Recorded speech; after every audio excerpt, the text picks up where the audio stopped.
Hi, I'm Anna, And I'm Andy. and we're going to show you how to claim the foster youth tax credit using myfreetaxes.org, myfreetaxes.org, and the TaxSlayer program that is free to use, free to file your taxes, and a free way to claim the foster youth tax credit. This is the first year that the foster youth tax credit exists. It's worth up to $1,083 if you've been in foster care on or after your 13th birthday or in out-of-home placement probation. And if you are now filing ages 18 through 25 in year 2022 taxes. Now, this will be every year moving forward. You can claim this credit until you turn 26, because when you turn 25, you actually qualify for a federal credit worth a similar amount of money. So this is going to help you get some money in your pockets when you file your taxes between those years of 18 to 25 or 26, when you qualify for some other federal credits.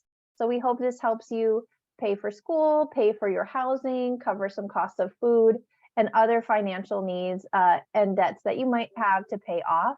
And also, so you're not paying anyone to file your taxes. It's completely free. So the first thing I want to do is show you the resource that we have here that helps people use myfreetaxes.org and file free of charge. So JBay has made a self-filing taxes guide. Within that guide, in step 7, actually, we are going to show you how to file your taxes and claim the credit. So I'm going to skip ahead a little bit, but you can use this free resource that tells you exactly how to start, how to claim the foster youth tax credit by using myfreetaxes.org. This is a clickable link. You set up your account with myfreetaxes.org. And then once you have your account set up, it brings you to use the IRS's free tax filing software, which is called TaxSlayer. Once you set up your TaxSlayer account, you will go ahead and you're actually going to start your tax return, which starts by completing a federal tax return.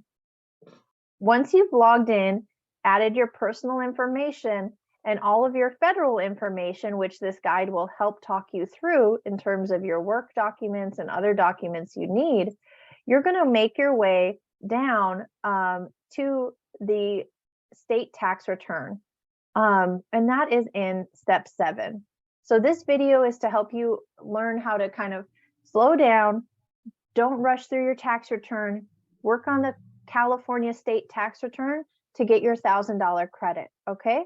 So Andy, I'm here in this part and I know that I need to go into my TaxSlayer account. Oops, where'd it go? There it is.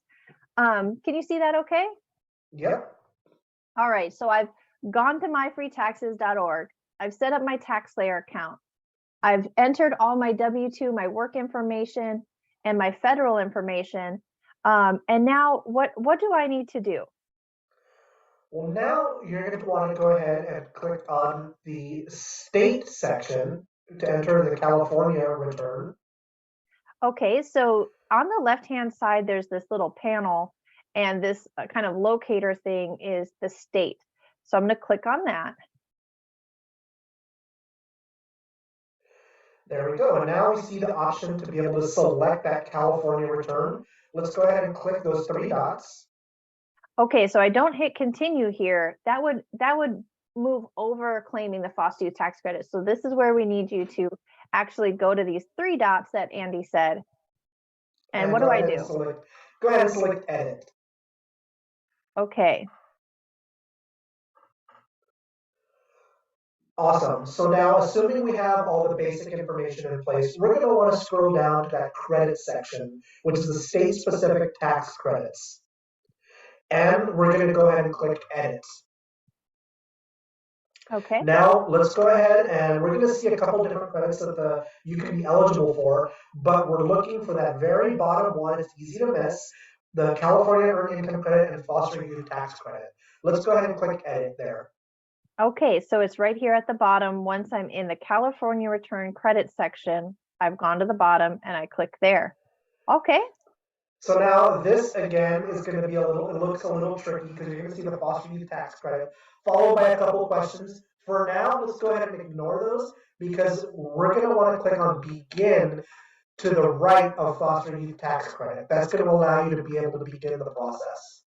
Okay, so I'm ignoring the questions right underneath this, and I'm going over to the right to click begin. Great. And now you're going to see a brief description about foster youth tax credit eligibility. You're going to want to go ahead and read that to make sure you are actually eligible for this credit. Now, if you are eligible, you being the taxpayer, of course, go ahead and click yes. All these questions are going to be automatically set to no, so you're going to want to change that. The second question, taxpayer, again, that's you, if you give consent and authorize the California Department of Social Services to share some information about you with the California Franchise Tax Board in order to verify your eligibility for this tax credit. Anna, do you want to talk a little bit more about the importance of these two questions? Absolutely. So the only way to claim the foster youth tax credit is by clicking yes on both of these questions. So the first is saying, yes, I was in care and I do qualify and I want this credit. I want this $1,000. The second is saying, it's okay with me that the department, a secure person shares with someone at the franchise tax board that that is true. The only way that they can show that I was in care or that I qualify would be by providing this consent. Now, this is your right to provide consent. No one can tell someone else that you were in foster care without your permission unless they're already someone who is allowed to know that from within the foster care system or the probation system. So to provide that consent that it's okay to tell the franchise tax board just a couple of people with who are doing this verification on their team. It's not going to be to everybody. It's just going to be to those couple of people who want you to get this money. But it's up to you to select yes or no. But the only way to get the credit is by saying, yes, I do consent. And that's to make sure that no one is pretending to or committing fraud, that this is really true and that, yes, I give my consent to verify that this is true for me. Now, if you're not sure, there's some other things that we can show you how to verify that on your own before clicking consent here. But we'll talk a little bit more about that in a second. So you do have to check yes and yes. That's the only way to get this money. Okay, Andy, now what? Now that you've gone through that very important part, there's going to be a couple optional questions that you may need to answer. The first one is if your name was different while in foster care than your current name on the tax return. If this is the case, Anna, what do they do? Okay, so let's say my name while I was in foster care was Emma instead of Anna. That's what the system will have to verify me. So I need to actually type that in here. So I will type it exactly how it was on my foster care record when I was in care. And I'm going to double check the spelling because this is a data system, the spelling would have to match. So I'll do my best there. If my name hasn't changed though, I just leave this blank. I don't have to type in anything. So this is only if your name was different while in foster care than what's on the beginning part of the tax return. So, let's say I've changed my name, so I'm going to use that. Okay. Awesome. The next optional piece is if you are attaching some sort of proof via a PDF letter that confirms your eligibility through status as a foster youth at or age 13. Okay, so this is totally optional. If you don't have it, you can, as long as you clicked yes and yes, you can go ahead and continue. But if you do have it, this is the first year that the foster youth tax credit is being implemented. So having a letter here and clicking begin will help the department verify you a little bit faster maybe, or with more certainty. So if you do have that verification form or county issued letter, you can click to upload it. So you come to one of these drag and drop screens, and what you do is you click on there. It'll pull open your documents and you find in your panel what's the right one. I'm going to use an example webinar flyer to show you what it looks like, but it has to be a PDF. You click open, it attaches, and look, it has your letter right there, and you can actually see that it's the right file, and make sure you're not uploading something else. But this is yeah, I'm not using a real foster care letter because it has personal information, but I've used a different PDF to show you what it will look like, that you can actually see and check the correct document was uploaded. And then you can click continue. Okay, Andy, so I've done what we have to do to claim the credit. I've entered that my name was different when I was in care, and I've uploaded a letter. And now what do I do?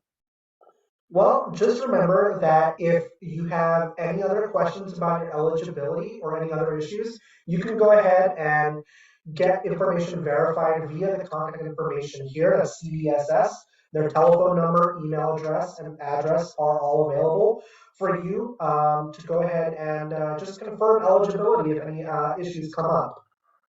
Yeah, and if you're currently in care ages 18 to 20, you can contact your caseworker, or if you're eligible for independent living program, you can contact your ILP coordinator.